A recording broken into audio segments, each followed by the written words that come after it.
எபேசியர் 1வது அதிகாரம். ஆனபடியினாலே கர்த்தராகிய இயேசுவின் மேலுள்ள உங்கள் விசுவாசத்தையும் பரிசுத்தவான்கள் எல்லார் மேலும் உள்ள உங்கள் அன்பையும் குறித்து நான் கேள்விப்பட்டு இடைவிடாமல் உங்களுக்காக ஸ்தோத்திரம் பண்ணி என் ஜபங்களில் உங்களை நினைத்து நம்முடைய கர்த்தராகிய இயேசு கிறிஸ்துவின் தேவனும் மகிமையின் பிதாவுமானவர் தம்மை நீங்கள் அறிந்து கொள்வதற்கான ஞானத்தையும் தெளிவையும் அளிக்கிற ஆவியை உங்களுக்கு தந்திரள வேண்டும் என்றும் தாம் நம்மை அழைத்ததினாலே நமக்கு உண்டாயிருக்கிற நம்பிக்கை இன்னதென்றும் பரிசுத்தவான்களிடத்தில் தமக்கு உண்டாயிருக்கிற சுதந்திரத்தினுடைய மகிமையின் ஐஸ்வர்யம் இன்னதென்றும் தாம் கிறிஸ்துவை மரித்தோரிலிருந்து எழுப்பி அவரிடத்தில் நடப்பித்த தமது பலத்த சத்துவத்தின் வல்லமைப்படியே விசுவாசிக்கிறவர்களாகிய நம்மிடத்திலே காண்பிக்கும் தம்முடைய வல்லமையின் மகா மேன்மையான மகத்துவம் என்னதென்றும் நீங்கள் அறியும்படிக்கு அவர் உங்களுக்கு பிரகாசமுள்ள மனக்கண்களை கொடுக்க வேண்டும் என்று வேண்டிக் கொள்கிறேன். ஓகே, இன்றைக்கு இயேசுவினுடைய உயிர்த்தெழுந்த நாளினுடைய ஆராதனைக்காக கூடி வந்திருக்கக்கூடியதான உங்கள் ஒவ்வொருவருக்கும் நம்முடைய ஆண்டவரும் இரட்சகருமாகிய இயேசு கிறிஸ்துவினுடைய நாமத்தினாலே நம்முடைய இம்மானுவேல் பைபிள் பிரஸ்பிட்டரி திருச்சபையின் சார்பாக அனைத்து மக்களுக்கும் ஈஸ்டர் தின நல்வாழ்த்துக்களை உங்களுக்கு தெரிவித்துக் கொள்கிறோம். எப்பொழுதும் சொல்வது போல கடவுளுடைய கிருபையானது உங்களோடு கூட இருந்து உங்களை பாதுகாத்து வழி நடத்துவதாக. ரொம்ப சந்தோஷம். எல்லாருமே என்ன சொல்கிறது, ஒரு விதமான எக்ஸைட்மெண்ட்டு அல்லது ஒரு சந்தோஷமான ஒரு எண்ணத்தோடு கூட நாம் இன்றைக்கு நாம் கூடியிருப்போம். ஏன்னா இது ஒரு ஸ்பெஷல் டே, ஒரு சிறப்பான நாள், ஒரு சிறப்பான ஆராதனை, ஒரு சிறந்த எதிர்பார்ப்போடு கூட என்ன பண்ணியிருப்போம், நாம் நிச்சயமாக நம்ம கூடி வந்திருப்போம். ரொம்ப நல்ல விஷயம் அது. ஆனால் நம்ம மனதில் வைத்து கொள்ள வேண்டியதான விஷயம் என்னன்னு கேட்டிங்கன்னா, இந்த ஒரு நாளில் மாத்திரம் இயேசுவானவர் உயிரோடு எழுந்தார் அப்படின்றதான அந்த ஈஸ்டர் தின நிகழ்வுகளை மாத்திரம் நாம் மனதில் வைத்து கொண்டு சந்தோஷப்பட்டு நினைத்து கொண்டு வருவதை காட்டிலும் ஒவ்வொரு வாரமும் இது நம்ம ஆராதனைக்கு வரும் பொழுது நம்முடைய மனதில் வரணும். அதுதான் ரொம்ப இம்பார்ட்டண்ட்டான ஒரு திங்.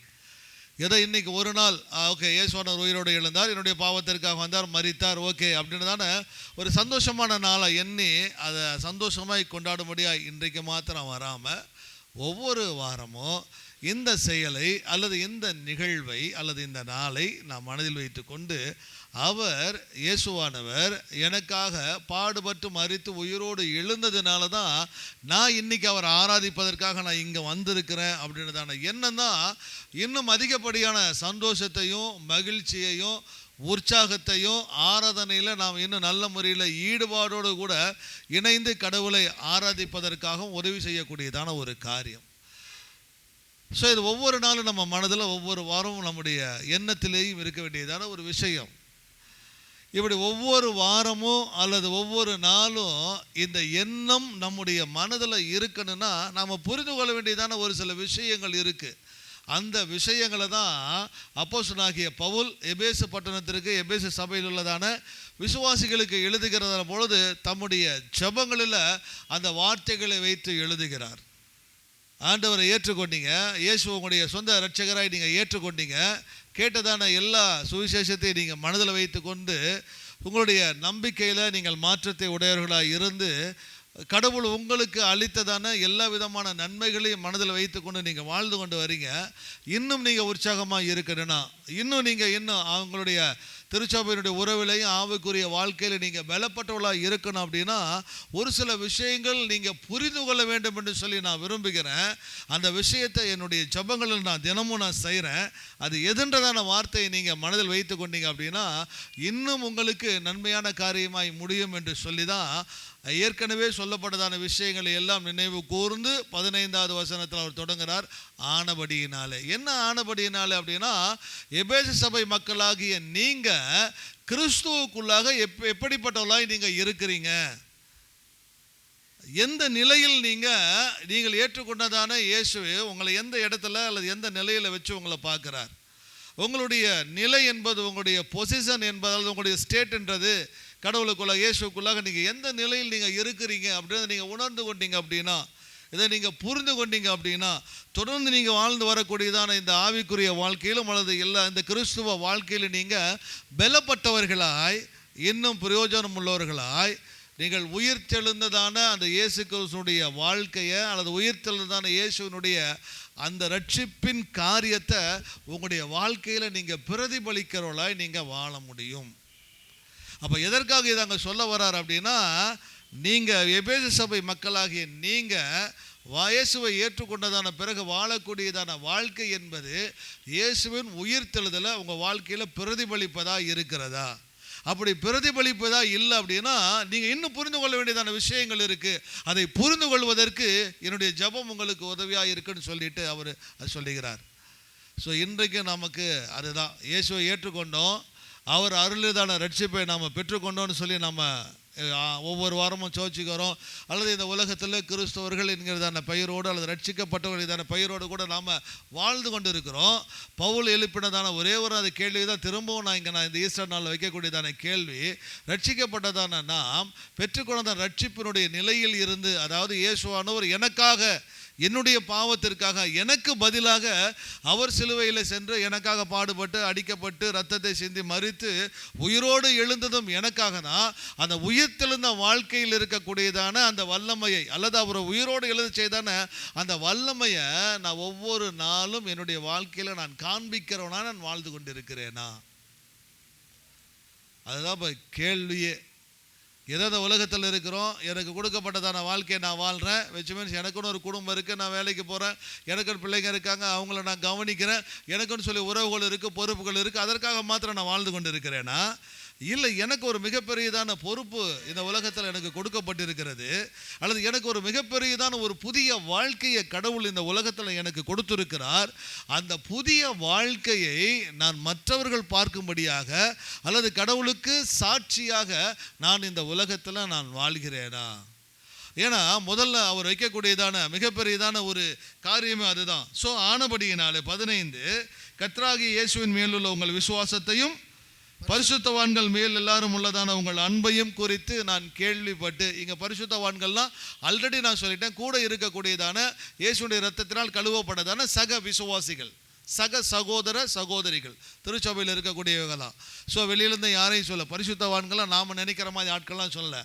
அவர் சொல்கிறார், பவுல் சொல்கிறாரு எபேசு மக்களை பார்த்து, ஆண்டவர் மேலே இருக்கக்கூடியதான உங்களுடைய நம்பிக்கை அது மாத்திரம் விசுவாசம் தென் அது மாத்திரமல்ல, நீங்கள் ஒருத்தருக்கு ஒருவர் மேலே ஒருவர் நீங்கள் வைத்திருக்கக்கூடியதான அன்பை குறித்து கேள்விப்பட்டு நான் உங்களுக்காக நான் இடைவிடாமல் நான் ஜெபம் பண்ணுறேன், கடவுளுக்கு நான் நன்றி சொல்கிறேன், என்னுடைய ஜெபங்களில் நான் நினைக்கிறேன். என்னத்தை நான் நினைக்கிறேன் அப்படின்னா 17வது வசனம், நம்முடைய கர்த்தராகிய இயேசு கிறிஸ்துவின் தேவனும் மகிமையின் பிதாவுமானவர் தம்மை நீங்கள் அறிந்து கொள்வதற்கான ஞானத்தையும் தெளிவையும் அளிக்கிற ஆவியை உங்களுக்கு தந்தருள வேண்டும் என்று.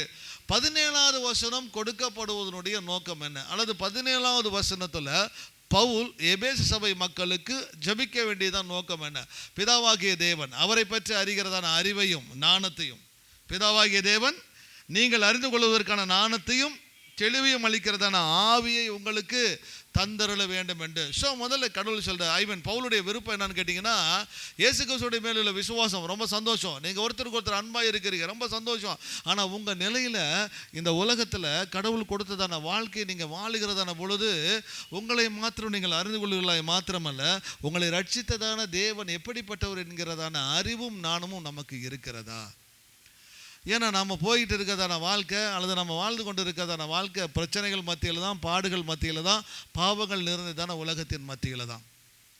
நம்மளையெல்லாம் இயேசுவானவர் அவருடைய ரத்தத்தை சிந்தி பிதாவானவர்தான ரட்சிப்பை நமக்கு கொடுத்ததான பொழுது நம்ம எல்லாரும் இதே உலகத்தில் தான் நம்மளை ஆண்டவர் இருக்க வைத்திருக்கிறார். ரட்சிக்கப்பட்டவர்களை எல்லாம் தனியாக எடுத்து இவங்களாம் ஒரு தனி மக்கள் அப்படி சொல்லி நமக்குன்னு சொல்லி ஒரு தனி நகரத்தையோ தனி இடத்தையோ உண்டாக்கி அங்கே எல்லாத்தையும் நம்மளை கொண்டு போய் வச்சு நீங்கள் வாழுங்கன்னு விடலை. துன்மார்க்கம் நிறைந்ததான, பாடுகள் நிறைந்ததான, சோதனைகள் நிறைந்ததான, உபத்திரவங்கள் நிறைந்ததான இந்த வாழக்கூடியதான இந்த உலகத்தில் தான் கடவுள் நம்மளை வைத்து இருக்கிறார். அப்போ இந்த வாழுகிறதான இந்த வாழ்க்கையில் என்னுடைய ரட்சிப்பை குறித்து நான் அறிந்து கொள்ளணும்னா முதல்ல தேவன் யார் என்பதை என்ன பண்ணான்னு அறிந்து கொள்ளணும். ஏன்னா இந்த பாடுகள் வழியாக, இந்த உபத்திரவங்கள் வழியாக, இந்த கஷ்டங்களின் வழியாக நான் ரட்சிக்கப்பட்டதான இந்த ரட்சிப்பின் கிறிஸ்துவ வாழ்க்கையை இந்த உலகத்தில் நான் வாழணும் அப்படின்னா முதல்ல என்னுடைய ஆண்டவர் யார் என்பது எனக்கு முதல்ல நல்லாவே தெரியணும். அப்போ தேவன் யார் என்பது எனக்கு தெரியணும் அப்படின்னா அடுத்து எனக்கு எது ரொம்ப முக்கியமானதாக இருந்திருக்கணும்? அல்லது பிதாவாகிய தேவன் யார் என்பதை நான் அறிந்து கொள்ளணும்னா நான் எதை தெரிந்து வைத்திருக்கணும், அல்லது எதை நான் புரிந்து வைத்திருக்கணும் நான் இருக்கணும்? ரொம்ப சிம்பிளாக யோவான் 17:3 சொல்லப்படுகிறது, ஒன்றான மெய்தேவனாகிய உம்மையும் நீர் அனுப்பினவராகிய குமாரனாகிய இயேசு கிறிஸ்துவையும் அறிவதே நித்திய ஜீவன். அப்போ பிதாவாகிய தேவன் யார் என்பதை நான் அறிந்து கொள்ளணும் அப்படின்னா இயேசுவானவர் யார் என்பது எனக்கு நல்லாவே தெரியணும். பிதாவாகிய தேவன் யாருன்னு எனக்கு புரியணும்னா இயேசு யாருன்றது எனக்கு நல்லாவே தெரியணும். ஸோ இவங்க 2 பேரையும் தெரியணும்னா அதற்கு பரிசுத்த ஆவியானுடைய உதவி எனக்கு இருக்கணும். இதை தான் 1-14 வசனங்கள் அவர் பேசுகிறார். எபேசியர் 1:1-14 தேவன் என்பவர் யார், பிதா என்பவர் யார், இயேசு என்பவர் யார், பரிசுத்த ஆவியானவர் என்பவர் யார். 3வது வசனத்திலிருந்து தொடங்கும் போதே சொல்லுவார். ஏன்னா 3வது வசனம் வாசிங்க. 1:3 எபேசியர் 1:3 நம்முடைய கர்த்தராகிய இயேசு கிறிஸ்துவின் பிதாவாகிய தேவனுக்கு ஸ்தோத்திரம். நம்முடைய கர்த்தராகிய இயேசு கிறிஸ்துவின் பிதாவாகிய தேவனுக்கு ஸ்தோத்திரம். ஜெபம் என்னது? 17வது வசனத்தில் ஜெபம் என்ன? நம்முடைய இயேசு கிறிஸ்துவின் தேவனும் மகிமையின் பிதாவானவர் தம்மை அறிந்து கொள்வதற்கு வேண்டியதான ஞானத்தையும் தெளிவையும் அளிக்கிறதான ஆவி உங்களுக்கு. பிதாவானவர் யாருன்னு தெரிந்து கொள்ளும். ஸோ ஏற்கனவே உங்களுக்கு நான் சொல்லி இருக்கிறேன், ஏற்கனவே அவரை குறித்து உங்களுக்கு நான் அறிவிக்கிறேன். என்ன அறிவித்திருக்கிறேன்? நம்முடைய கர்த்தராகிய இயேசு கிறிஸ்துவுடைய பிதாவாகிய தேவனுக்கு ஸ்தோத்திரம். அவர் 3வது வசனம், அவர் கிறிஸ்துவுக்குள் உன்னதங்களிலே ஆவிக்குரிய சகல உங்களை உன்னதங்களில் ஆவிக்குரிய சகல ஆசீர்வாதத்தினாலும் அவர் உங்களை ஆசீர்வதித்திருக்கிறார். ஓகே. தமக்கு முன்பாக நாம் அன்பில் பரிசுத்தம் உள்ளவர்களும் குற்றமில்லாதவர்களுமாய் இருப்பதற்கு அவர் உலக தோற்றத்திற்கு முன்னே கிறிஸ்துவுக்குள் நம்மை தெரிந்து கொண்டபடியே. உங்களை அழைத்தவர், உங்களை நேசித்தவர், உங்களுக்காக தம்முடைய குமாரனை அனுப்பி ஜீவனை கொடுக்கும்படியாய் தன்னுடைய அன்பை வெளிப்படுத்தி காட்டினவர் உங்களையும் என்னையும், அல்லது பவுல் எபேசு மக்களுக்கு சொல்லுகிறதான பொழுது உங்களை உலக தோற்றத்திற்கு முன்பாக முன்குறித்ததான தேவன், உலக தோற்றத்திற்கு முன்பாகவே முன்குறித்ததான தேவன். இது விளையாட்டுத்தனமான காரியங்கள் இல்லை. ஆனால் அங்கே பயன்படுத்தப்பட்டிருக்கக்கூடிய வார்த்தைகள் அவ்வளோ முக்கியமான, தெரிந்து கொண்டபடியே முன்குறிக்கப்பட்டதானபடியே என்கிற வார்த்தைகள்லாம் ரொம்ப ரொம்ப முக்கியமான ஒரு விஷயம். ஆகவே என்னுடைய ஆண்டவர் யார் அப்படின்னு எனக்கு தெரியணும், பிதாவாகிய தேவன் யார் அப்படின்னு எனக்கு தெரியணும் அப்படின்னா அவர் உலக தோற்றத்திற்கு முன்பாக என்னை அவர் ஆசீர்வதித்திருக்கிறார். உலக தோற்றத்திற்கு முன்பாக அவர் என்ன பண்ணியிருக்கிறாரு? முன்குறித்து வைத்திருக்கிறார். முன்குறித்த தேவன் இந்த உலகத்தில் ஆவிக்குரிய சகல ஆசீர்வாதத்தினாலும் அவர் என்ன பண்ணியிருக்கிறாருங்க? ஆசீர்வதித்திருக்கிறார். ஸோ பிதாவாகிய தேவனை நான் அறிந்து கொண்டேன் அப்படின்னா இயேசு கிறிஸ்துவை நான் என்ன பண்ண எனக்கு தெரிய வரும். இயேசு கிறிஸ்து யார் அப்படின்னா அடுத்த வார்த்தை அங்கே சொல்லப்படக்கூடியதான ஒரு விஷயம். 7வது வசனம், அவருடைய கிருபையின் ஐஸ்வரியத்தின்படியே, அவருடைய கிருபையின், யாருடைய? பிதாவாகிய தேவனுடைய கிருபையின் ஐஸ்வரியத்தின்படியே இவருடைய இயேசு கிறிஸ்துடைய இரத்தத்தினாலே பாவ மன்னிப்பாகிய மீட்பு நமக்கு உண்டாயிருக்கிறது. அவருடைய கிருபையின் ஐஸ்வரியத்தின்படியே பிதாவாகிய தேவன் அன்பில் இரக்கமுள்ளவராய் என்ன சொல்லுது? நம்முடைய ரட்சிப்பதில் அவர் மிகவும் விருப்பமுள்ளவராய் இருந்து இயேசு கிறிஸ்துவை நாம் இந்த உலகத்திற்கு அனுப்பி அவருடைய இரத்தத்தினாலே நமக்கு பாவ மன்னிப்பாகிய மீட்பு உண்டாயிருக்கும்படியாக அவர் செய்திருக்கிறார். பிதா முன்குறிக்கப்பட்டதான தெரிந்து கொள்ளப்பட்டதான மக்களுக்காக இயேசுவோட தம்முடைய இரத்தத்தை என்ன பண்ணாருங்க? அவர் கொடுக்கிறார். 13வது வசனம் 14வது வசனம், மேலும் நீங்களும் உங்கள் ரட்சிப்பின் சுவிசேஷமாக சத்திய வசனத்தை கேட்டு விசுவாசிகளான போது வாக்குத்தத்தம் பண்ணப்பட்டதான பரிசுத்த ஆவியினால அவருக்குள் முத்திரை போடப்பட்டீர்கள். ஓகே. யார் யாரெல்லாம் தெரிந்து கொள்ளப்பட்டவர்களா இருக்கிறாங்களோ, யார் யாரையெல்லாம் பிதாவானவர் உலக தோற்றத்திற்கு முன்பாக முன்குறிக்கிறாரோ அவர்களுக்காக இயேசு இந்த உலகத்தில் தன்னுடைய ஜீவனை கொடுக்கிறார். ஜீவனை கொடுத்து பெற்றுக்கொண்டதான அல்லது அவர் கொடுத்ததான இலவசமான அந்த ரட்சிப்பின் மூலமாய் கிடைத்ததான அவருடைய பிள்ளைகள் இடக்கூடியதான காரியத்தை நாம் அவருக்கு சொந்தமானவர்கள் என்று சொல்லி பரிசுத்தவனை என்ன பண்ணுறாரு? ஒரு முத்திரையை நமக்குள்ளாக போடுகிறார். நல்லா புரிஞ்சுக்கோங்க, பிதாவானவர் முன்குறிப்பதற்கோ தெரிந்து கொள்ளப்படுவதற்கோ நம்மக்கிட்ட எந்த ஒரு காரியத்தையும் அவர் எதிர்பார்க்கலை. அதனால் புரிஞ்சுக்கணும். நீங்கள் நல்லவனாக இருக்கணும், பணக்காரங்களாக இருக்கணும், படித்தவங்களாக இருக்கணும், ஸோ சமுதாயத்தில் உயர்ந்த அந்தஸ்துள்ளவர்களாக இருக்கணும், அல்லது உங்களுடைய குடும்ப பாரம்பரியம் இப்படிப்பட்டதாக இருக்கணும், அப்படிப்பட்டதான ஆட்களை தான் என்னால் தெரிந்து கொள்ள முடியும்னு சொல்லி பிதாவானவர் சொல்லலை. பிதாவானவர் தெரிந்து கொள்ளலை. Without any condition, that is அன்கண்டிஷனல்னு சொல்லுவாங்க. எந்த ஒரு நிபந்தனையும் என்று பிதாவானவர் ஒன்லி அங்கே அடிப்படை என்பது தேவனுடைய அன்பு மாத்திரமே. அதனால் இப்போ கூட நம்ம வாசித்த ரோமர் 5 வாலிபர்களுக்கு சொல்கிறது, நாம் பாவிகளாக இருக்கையில் கிறிஸ்து நமக்காக வந்து மரித்ததினாலே நாம் எப்படிப்பட்டவளாக இருந்தோன்றது அவருக்கு முக்கியம் இல்லை. நாம் எந்த நிலையில் இருந்தாலும் அவருடைய அன்பினாலே நம்மை அவர் தெரிந்து கொண்டார். அப்போ பிதாவாகிய தேவனை குறித்து நான் அறிந்து கொள்ளணும்னா அவருடைய எதிர்பாராத நிபந்தனையற்றதான அன்பு எப்படிப்பட்டது, அந்த நிபந்தனையற்றதான அன்பினுடைய வெளிப்பாடு இயேசுவானவர் தன்னுடைய ஜீவனையை கொண்டு வந்து என்ன பண்ணாருங்க, நமக்காக கொடுத்தார். அவருடைய இரத்தத்தினால் மீட்கப்பட்டவர்கள் கடவுளுக்கு சொந்தமானவர்கள். இவங்க இனிமே கடவுளுடைய பிள்ளைகள் சொல்லி அழைக்கப்படுவார்கள் என்பதற்கு ஆதாரமாக, முத்திரையாக, சாட்சியாக பரிசுத்த ஆண்டவர் நமக்குள்ளாக என்ன பண்ணுறார், அவர் செயல்படுகிறார், நம்மை அவர் பாதுகாக்கிறார். ஆகவே இந்த சூழ்நிலையை நீங்கள் முதல்ல புரிஞ்சு கொள்ளணும்.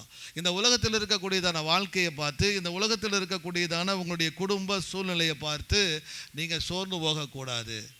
ஏன்னா தேவனுடைய பிதாவாகிய தேவனுடைய கிருபையின் ஐஸ்வர்யம்னு சொல்லியிருக்கு. அவர் இந்த உலக தோற்றத்திற்கு முன்பாகவே உலக தோற்றத்திற்கு முன்பாகவே அல்லது அவர் உன்னதங்களில் ஆவிக்குரிய சகல ஆசீர்வாதங்களினால் நம்மளை என்ன பண்ணியிருக்கிறாரு, ஆசீர்வதித்திருக்கிறார்.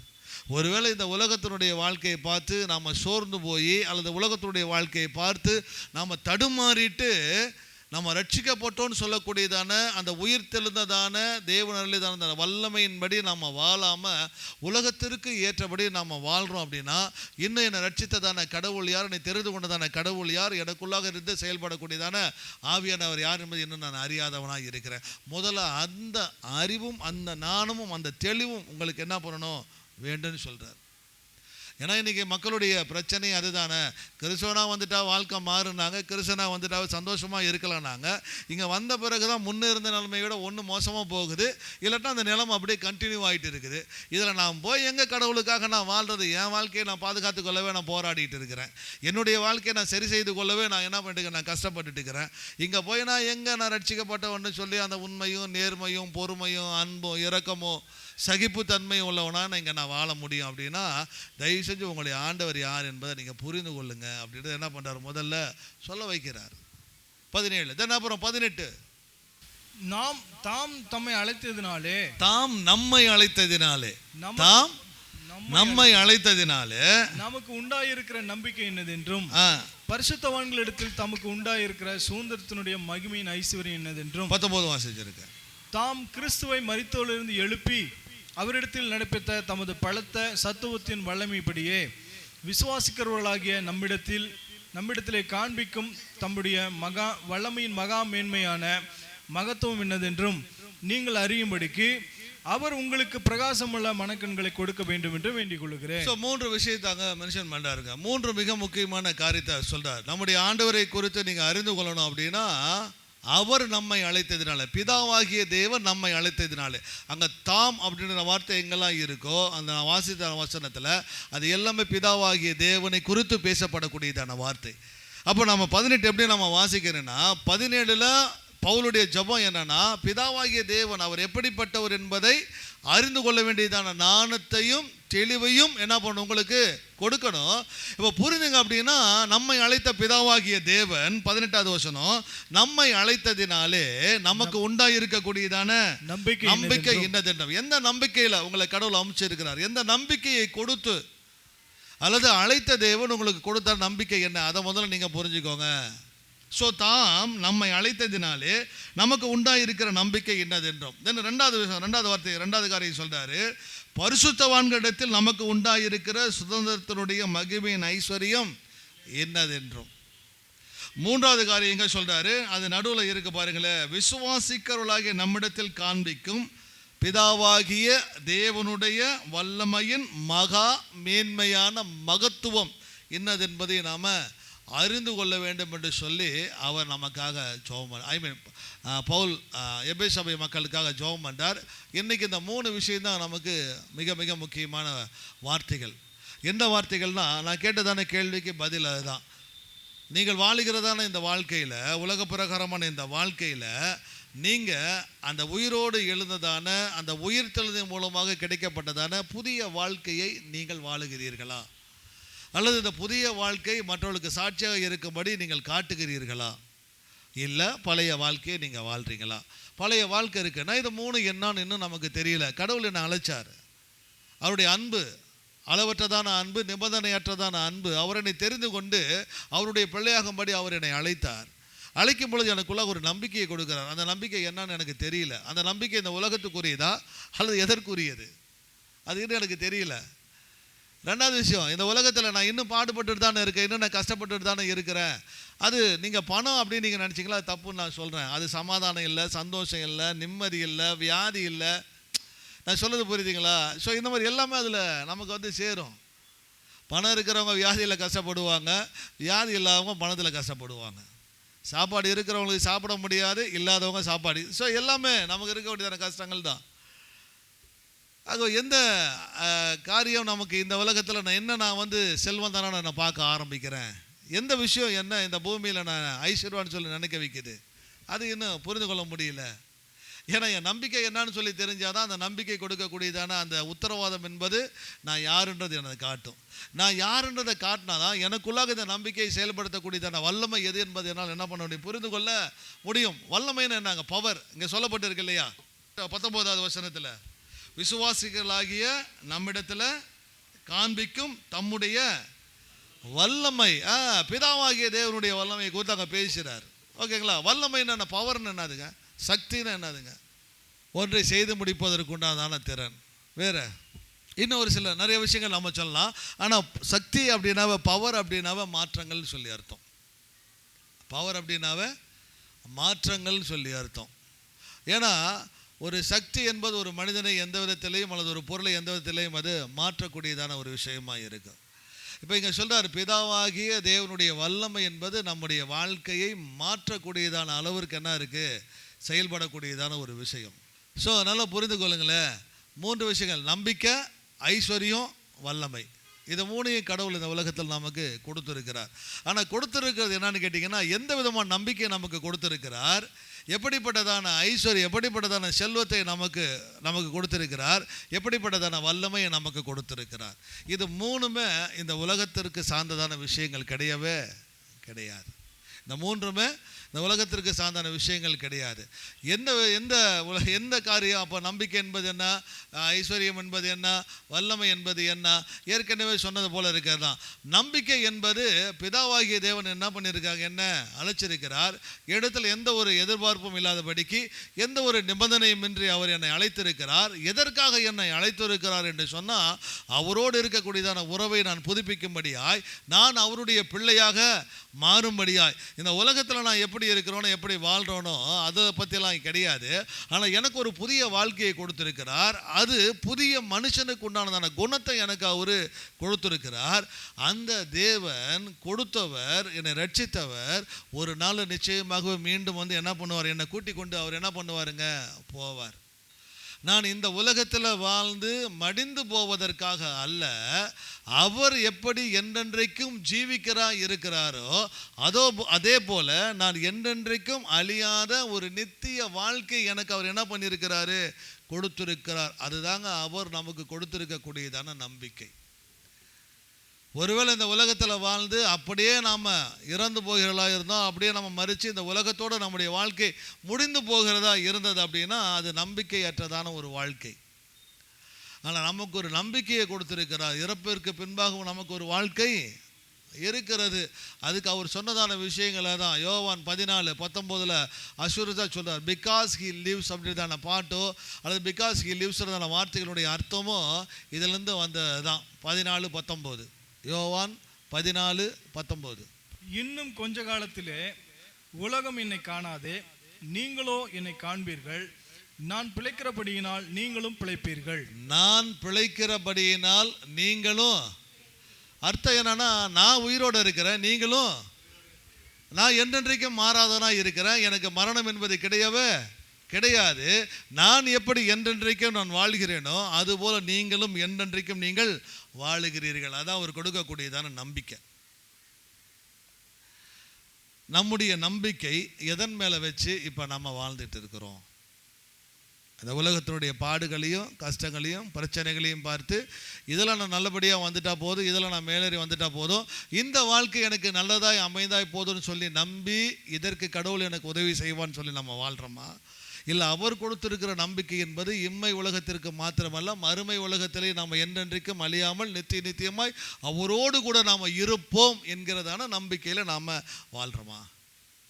அதனால் சொல்ல உங்களுக்கு புரியுதுங்களா? ஏன்னா நம்ம வாழ முடியாமல் அல்லது சாட்சியாக இருக்க முடியாமல் அந்த உயிர் தெழுந்த அந்த ரெஸ்டோரேட்டட் லைஃப் நம்மையும் கடவுள் மீண்டுமாக என்ன பண்ணியிருக்கிறாரு? உயிர்ப்பித்து இருக்கிறார். அதுதான் எபேசியர் 2:1 சொல்கிறார், அக்கிரமங்களினாலும் பாவங்களினாலும் மரித்த உங்களை உயிர்ப்பித்தார். மரித்தவர்களாக இருந்த உங்களை உயிர்ப்பித்தார். நாமும் கிறிஸ்துவுக்குள்ளாக உயிர்ப்பிக்கப்பட்டவர்களாய் நாம் இருக்கிறோம். உயிர்ப்பிக்கப்பட்டதான நமக்கு ஒரு நம்பிக்கையை பிதாவாகிய தேவன் கொடுத்திருக்கிறார்.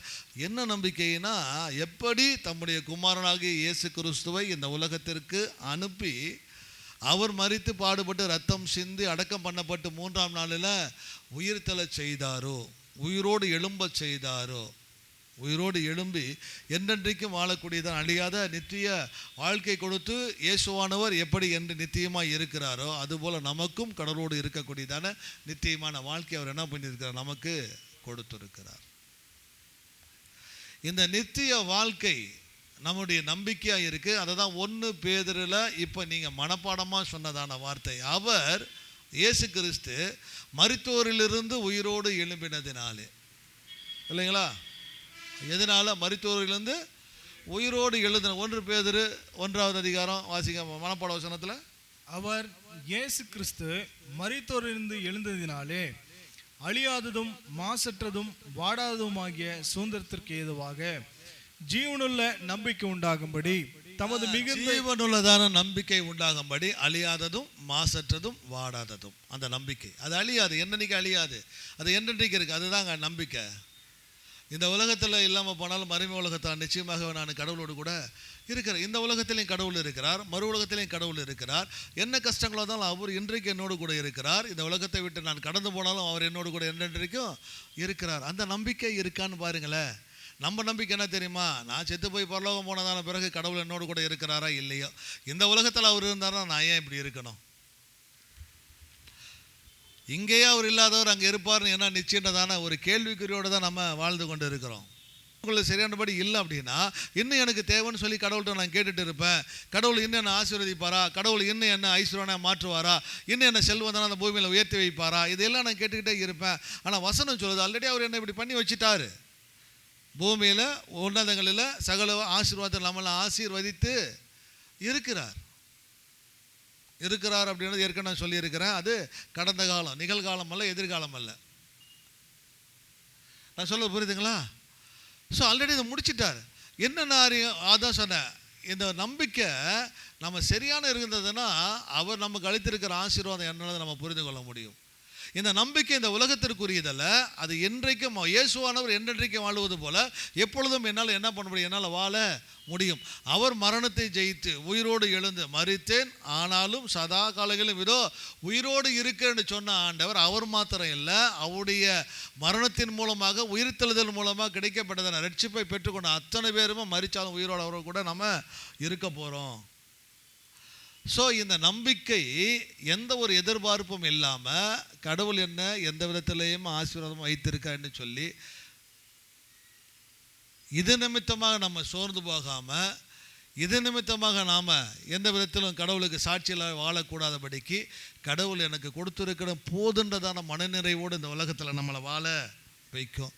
அதை எப்படி சொல்லலாமே, இந்த உலகத்தினுடைய தேவைகளை எதிர்பார்த்து சந்தோஷத்தை அடைய நம்ம முயற்சி செய்யாமல், இந்த உலகத்தில் என்ன கஷ்டங்கள் பாடுகள் இருந்தாலும் ஆவிக்குரிய விதத்தில் நான் ஆசீர்வதிக்கப்பட்டவனாக இருக்கிறேன். அந்த ஆசீர்வாதம் என்பது அது பரலோகத்தில் எனக்காக பத்திரமாக பாதுகாக்கப்பட்டு வைத்திருக்குது. அதை கடவுள் இங்கே இல்லை, நான் போகும்பொழுது கடவுள் நிச்சயமாக எனக்கு தருவார். இதுதான் நம்முடைய நம்பிக்கை. இதுதான் நமக்கு கடவுள் கொடுத்துருக்கக்கூடியதான செல்வம். என்ன செல்வங்கள் கேட்டிங்கன்னா அப்படின்னா நம்ம வசனத்திலே இருக்குது. ஓகே, 4வது வசனுடைய கடைசி பகுதி, அவர் உலக தோற்றத்திற்கு முன்னே கிறிஸ்துவுக்குள் நம்மை தெரிந்து கொண்டபடியே. ஓகே, கிறிஸ்துவுக்குள் நம்மை தெரிந்து கொண்டதானபடியே. வேற என்ன சொல்றது? நாம் எல்லாருமே தெரிந்து கொள்ளப்பட்டதான people. we are all the chosen people. நாம் எல்லாருமே கடவுளால் தெரிந்து கொள்வது என்பது அவருடைய ஆசீர்வாதம். தென் அடுத்து 6வது வசனம், தம்முடைய தயவுள்ள சித்தத்தின்படியே நம்மை இயேசு கிறிஸ்துவின் மூலமாய் தமக்கு சுவிகார புத்திரராகும்படி நமக்கு கடவுளுடைய பிள்ளையாக கூடியதான அந்த என்ன சொல்ற கிருபையை நம்ம கொடுத்து, அது ஒரு ஆசீர்வாதம். தென் அடுத்து புத்திரராகும்படி முன்குறித்திருக்கிறார், ப்ரீ டெஸ்டினேஷன். கடவுள் நம்ம முன்குறிப்பது ஆவிக்குரிய ஆசீர்வாதம்.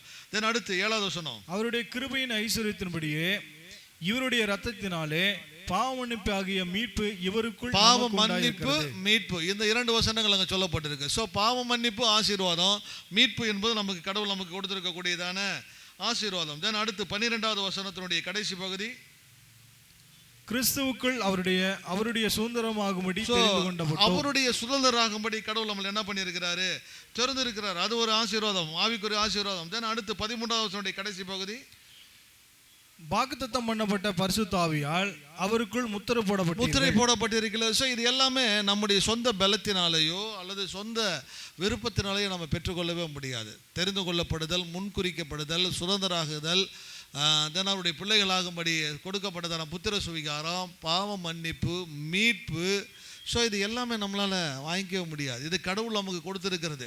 எவ்வளவு காசை கொடுத்தாலும் நம்மளால் என்ன பண்ண முடியாது? வாங்கவே முடியாது. அதனால தான் சங்கீதம் 49 சொல்லும், ஆத்ம ரட்சிப்பு என்பது ரொம்ப ரொம்ப முக்கியம். இந்த ஆத்மாவில் ரட்சிப்பை பெறுவதற்கு இந்த உலகத்தில் எந்த ஒரு பொருளையும் கொடுத்து நம்மளால் என்ன பண்ண முடியாது? வாங்க முடியவே முடியாது.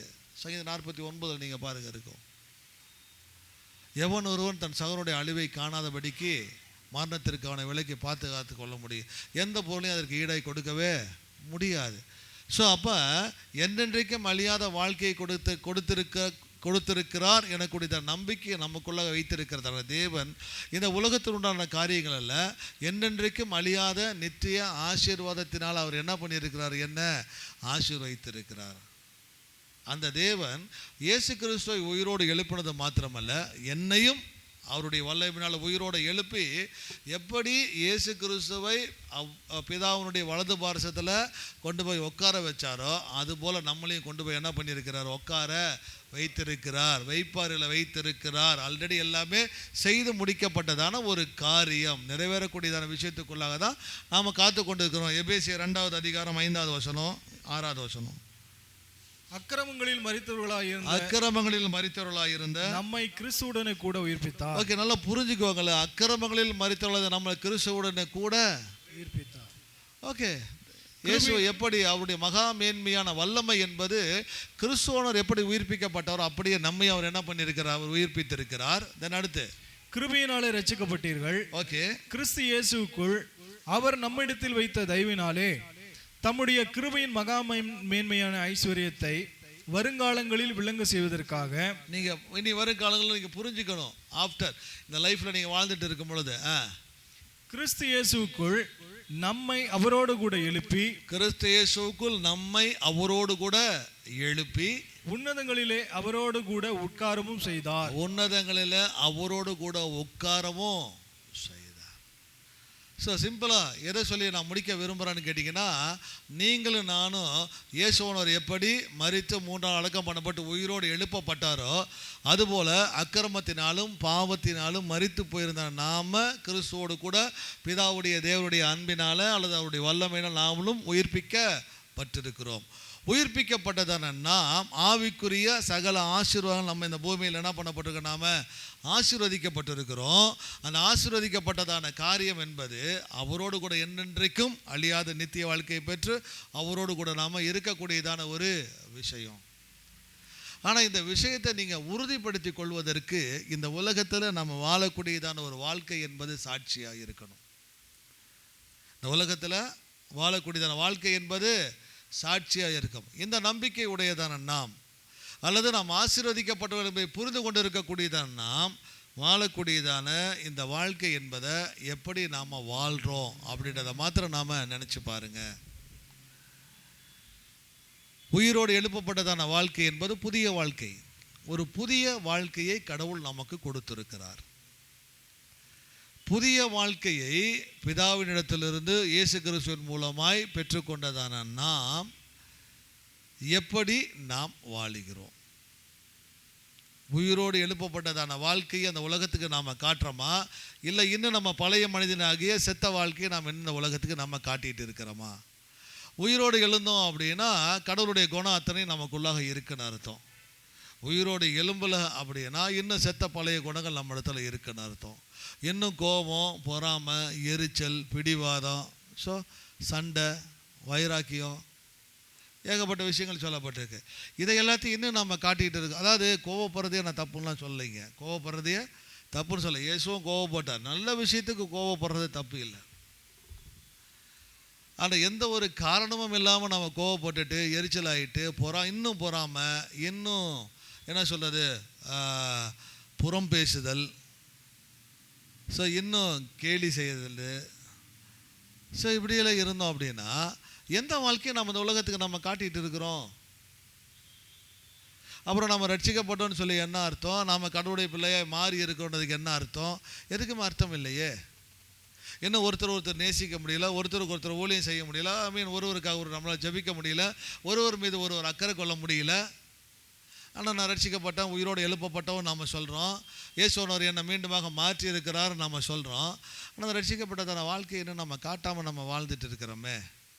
ஒருவேளை அந்த நம்பிக்கை, ஜீவனுள்ள நம்பிக்கை நமக்கு இருக்குது அப்படின்னா, அவருடைய இரத்தத்தினால பாவ மன்னிப்பாகிய மீட்பு நாம் பெற்றிருக்கிறோம் அப்படின்னு நம்ம சொன்னால், பரிசுத்த ஆவியானவர் கொடுக்கக்கூடியதான அந்த உறுதியை, அச்சாரம், அந்த நம்பிக்கை நமக்குள்ளாக இருக்குது அப்படின்னா நம்ம அந்த வாழ்க்கையில் நம்ம வாழணும்.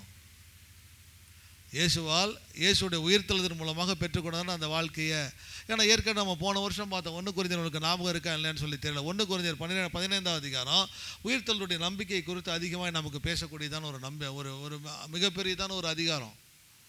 அந்த 12ஆவது அதிகாரத்தில் அவர் பேசுகிறார், இயேசுவானவர் கிறிஸ்து உயிர்த்தெழா விட்டால், கிறிஸ்துவானவர் உயிர்த்தெழா விட்டால். 1 கொரிந்தியர் 12 உயிர்த்தெழாவிட்டால் தேவன் எழுப்பாத கிறிஸ்துவை, ஓகே, மரித்தோரையே உயிர்த்தெழாவிட்டால் கிறிஸ்துவும் எழுந்திருக்கவில்லையே. 14 கிறிஸ்து எழுந்திருக்கவில்லை என்று சொன்னால் எங்களுடைய பிரசங்கம் விருதா, உங்கள் விசுவாசம் விருதா, உங்களுடைய விசுவாசமும் விருதா. 17 தட் இஸ் இம்பார்ட்டன்ட். கிறிஸ்து எழுந்திராவிட்டால் உங்கள் விசுவாசம் வீணாயிருக்கும், நீங்கள் இன்னும் உங்கள் பாவங்களில் இருப்பீர்கள். கிறிஸ்து எழுந்திராவிட்டால் நீங்கள் இன்னும் உங்களுடைய பாவங்களிலேயே இருப்பீர்கள். அப்படின்னா கிறிஸ்து எழுந்தது போல கிறிஸ்துவுடனே கூட நாமளும் உயிர்ப்பிக்கப்பட்டிருக்கோம். எபேசியில் இப்போ தான் நாம் பார்த்தோம். கிறிஸ்துவோடு கூட நாமளும் உயிர்ப்பிக்கப்பட்டிருக்கிறோம். அக்கிரமத்திலையும் பாவத்திலிருந்து நம்மளை கடவுள் மாற்றி இருக்கிறார். இப்போ நம்ம கிறிஸ்து உயிரோடு எழுந்தார் நம்ம சந்தோஷப்பட்டோம் அப்படின்னா நம்மையும் கடவுள் உயிரோட எழுப்பி இருக்கிறார், மாற்றி இருக்கிறார், நாம் நம்பலாம். அப்படி நம்ம நம்பக்கூடியதை நம்ம எப்படி நாம் இருக்கிறோம்? அப்படி நாம் எழுப்பப்படலைன்னா நம்ம இன்னும் விசுவாசம் விருதா, நாம் இன்னும் நம்முடைய பாவங்களிலே நாம் இருப்போம். ஸோ நிறைய விஷயங்கள் நம்ம பேசிக்கிட்டே போகலாம். ஒரே ஒரு காரியத்தை மாத்திரம் சொல்லி நான் முடிக்கிறேன். 58வது வசனம் முடிக்கும் பொழுது கொரிந்தி சபை மக்களுக்கு ஒரு ஊக்கமான வார்த்தையை சொல்லி முடிக்கிறார். நானும் உங்களுக்கு அந்த வார்த்தையை சொல்லி நான் முடிக்கிறேன். 1 கொரிந்தியர் 15:58. ஆகையால் எனக்கு பிரியமான சகோதரரே, கர்த்தருக்குள் நீங்கள் படுகிற பிரயாசம் விருதாவா இராது என்று அறிந்து. நல்லா புரிஞ்சுக்கணும். 1 கொரிந்தியர் 15 ஆரம்பிக்கும் பொழுது ஆரம்பிக்கிறார், உயிர்த்தெழுதலை குறித்து ஆரம்பிக்கிறார். உயிர்த்தெழுதல் இல்லைன்னா இயேசுவானவர் உயிரோடு எழுந்திருக்கிறார். அதுதான் அங்கே முக்கியம். அவர் எப்படி வேத வாக்கியல் முன்பாக அறிவிக்கப்பட்டு உயிரோடு எழுந்தார், அதுபோல் அவர் என்ன பண்ணிக்கிறார், உயிரோடு எழுந்து. அந்த உயிரோடு எழுந்தவர் மாத்திரமல்ல, அதை விசுவாசிக்கிற நமக்கு உயிர்த்தெழுதல் என்பது உண்டு. அந்த உயிர்த்தெழுதல் என்பது அவருடைய வரிசையின் பிரகாரமும் ஒவ்வொரு காலகட்டங்களில் உண்டு. ஆக ஒருவேளை இந்த உலகத்தில் நம்ம மரித்தாலும் நாம் பின்னாடி நாம் உயிர் தெழுறோம். ஆகவே நாம் மரித்து அடக்கம் பண்ணப்படும் பொழுது நாம் இந்த மண்ணில் நம்ம விதைக்கப்படுகிறோம். அந்த விதைக்கு தகுந்த மேனியை கடவுள் நாம் தருவார். ஒருவேளை நீங்கள் உயிரோடு இருந்தீங்க அப்படின்னா கவலைப்படாதீங்க. கடைசி ஒரு நிமிஷம் எக்காலம் துணிக்கு நாம் எல்லாருமே நாம் மறுரூபமாக்கப்படுவோம் எல்லாம் சொல்லிட்டு கடைசியாக சொல்கிறாரு, அவர் மரணத்தை ஜெயித்தார், மரணமே உன் கூர் எங்கே, பாதாளமே உன் ஜெயம் எங்கே. அதன் அடுத்து மரணத்தின் கூர் பாவம், பாவத்தின் பலன் நியாய பிரமாணம். ஸோ எல்லாத்தையும் சொல்லிட்டு கடைசியாக சொல்றாரு, ஆகையால் கருத்து பெரிய சகோதரரே, கர்த்தருக்குள் நீங்கள் படிக்கிறதான பிரயாசங்கள் ஒன்று விருதாவாய் இராது என்று நீங்கள் அறிந்து நீங்கள் உறுதிப்பட்டவர்களாயும் அசையாதவர்களாயும் கர்த்தருடைய கிரியையிலே எப்பொழுதும் பெறுகிறவர்களாயும் இருப்பீர்களாக. ஓகே. அவர் சொல்லக்கூடிய விஷயம் என்னன்னு கேட்டிங்கன்னா, கடவுள் உங்களை என்னையும் ரட்சித்தார், உங்களை என்னையும் மாற்றினார், உங்களை என்னையும் உயிரோடு எழுப்பினார். ஆனால் அந்த உயிர்த்தெழுதல் என்பது ஆவிக்குரிய விதத்தில் நம்முடைய ஆத்மாவில், ஆன்மீக ரீதியாக ஆத்மாவில் நமக்கு கிடைக்கப்பட்டதான காரியம். இன்னும் நாம் இந்த பாவ சரீரத்திற்குள்ளாக தான் நாம் இருக்கிறோம். 1 யோவானில் சொல்லப்பட்டிருக்கு, அவர் எப்படி இருக்கிறாரோ அப்படியே அவர் வெளிப்படும் பொழுது நாமும் மாறுவோம். ஸோ அதுக்காக நீங்கள் கவலைப்பட வேணாம். ஆனால் இந்த உலகத்தில் இந்த சரீரத்திற்கு உண்டான அந்த என்ன சொல்கிறது, இந்த சரீர பிரகாரமாக வாழும்படியான வாழ்க்கையை தான் கடவுள் நம்ம கொடுத்துருக்கிறார். ஆவியில் நாம் உயிர்ப்பிக்கப்பட்டிருக்கிறோம். இந்த ஆவியில் உயிர்ப்பிக்கப்பட்டதான வாழ்க்கையை நம்ம கண்ணில் தெரிகிறதான இந்த சரீரத்தின்படி வாழ்ந்து நம்ம என்ன பண்ணணும், நாம் காட்டணும். அப்படி நீங்கள் சரீரத்தின்படி இந்த உலகத்தில் நீங்கள் வாழுகிறதான பொழுது நீங்கள் அவருக்காக படுகிறதான நீங்கள் செய்கிறதான ஒவ்வொரு காரியம் வீணாக போகாது. அன்பு சகோதரரே, நீங்கள் கடவுளுக்குள் படுகிறதான பிரயாசங்கள் ஒன்று விருதாவாய் போகாது என்று அறிந்து எப்பொழுதும் அசைவிட்ட உறுதியாக காரியத்தில் பெறுங்க. அப்படின்னா ரட்சிக்கப்பட்டதான வாழ்க்கையை இந்த உலகத்தில் நீங்கள் உண்மையை வாழுகிறதான பொழுது நீங்கள் படக்கூடியதான ஒவ்வொரு பாடுகளும் அது பிரயோஜனம் உள்ளது, அது வீணாக போகாது. ஏன்னா கடைசி நாளில் கடவுள் அதற்குண்டானதான பலனை உங்களுக்கு தருவார். கடைசி நாள் அதற்குண்டான பலனை உங்களுக்கு தருவார். நீங்கள் முக்கியமாக தெரிஞ்சிக்க வேண்டியதான பாடம் என்னன்னு கேட்டிங்கன்னா, நமக்கு ஒரு நல்ல வாழ்க்கையை கொடுத்துருக்கிறார். அது இந்த சரீரத்தில் தான் நமக்கு அவர் கொடுத்துருக்கிறார். ஆவியில் ஆத்மாவில் நம்ம ரட்சிக்கப்பட்டிருக்கிறோம். இந்த சரீரத்தில் இருந்து நம்ம என்னென்ன செய்கிறோமோ அதற்கு தான் பலன். இந்த சரீரத்திலிருந்து நாம் என்னென்ன செய்கிறோமோ அதுதான் பலன். நான் ஆவிக்குரியவன், நான் ரட்சிக்கப்பட்டவன், நான் ஜெபம் பண்ணுறேன், பைபிள் வாசிக்கிறேன், ஆராதனைக்கு வரேன், கடவுளுக்கு என்று கொடுக்குறேன், அதெல்லாம் தூக்கி தூரமாக வச்சுருங்க ஒரு ஓரமாக. ஆனால் இந்த உலகத்தில் நீங்கள் வாழக்கூடியதான வாழ்க்கையில், இந்த சரீர பிரகாரமான வாழ்க்கையில் மற்றவர்கள் பார்க்கிறதான பொழுது நீங்கள் எப்படிப்பட்டதான வாழ்க்கையை வாழ்கிறீங்க? ஏன்னா வசனம் தெளிவாக இருக்குது, அவனவன் சரீரத்தில் செய்த நன்மைக்காவது, அப்படிதானே இருக்குது, அவனவன் சரீரத்தில் செய்த நன்மைக்காவது தீமைக்காவது அதற்கேற்றதான பலனை அவன் அடைவான். நீங்கள் நிறைய பேர் நம்ம கிறிஸ்தவங்க நம்ம நம்பிட்டு இருக்கிறோம், இப்படி வெளிப்பிரகாரமாக இருக்க சரீரத்தில் நம்ம கோவப்பட்டாலோ பொறாமப்பட்டாலோ அல்லது எப்படிப்பட்டதான காரியங்களை பண்ணி நம்ம வெளியில் நம்ம பண்ணாலும் உள்ளே நான் சுத்தமாக வச்சுக்க, நான் ஜெபம் பண்ணுறேன், பைபிள் வாசிக்கிறேன், கடவுளை தேடுறேன், இதற்குண்டான பலனை கடவுள் எனக்கு தருவான்னு நீங்கள் நம்புனீங்கன்னா அந்த நம்பிக்கை என்பது வீணுன்னு நான் சொல்கிறேன். அந்த எண்ணன்றது வீணு. நம்ம வாழக்கூடியதான வாழ்க்கையில் கொடுக்கப்பட்டதான சரீரத்தின் மூலமாக நம்ம செய்யப்படக்கூடியதான செயல்கள் தான் பேசும். நாளைக்கு நீ யார் என்பது கடவுளுக்கு முன்னாடி. நான் சொல்ல உங்களுக்கு புரியுதா, புரியலையா? எல்லாருமே உள்ள இருக்கிற ஆத்மா அந்த ஆத்மாவுடைய பலனை அல்லது ரட்சிக்கப்பட்டதனுடைய செயலுடைய விளைவை நம்ம இந்த சரீரத்தில் தான் நம்ம காட்டணும்.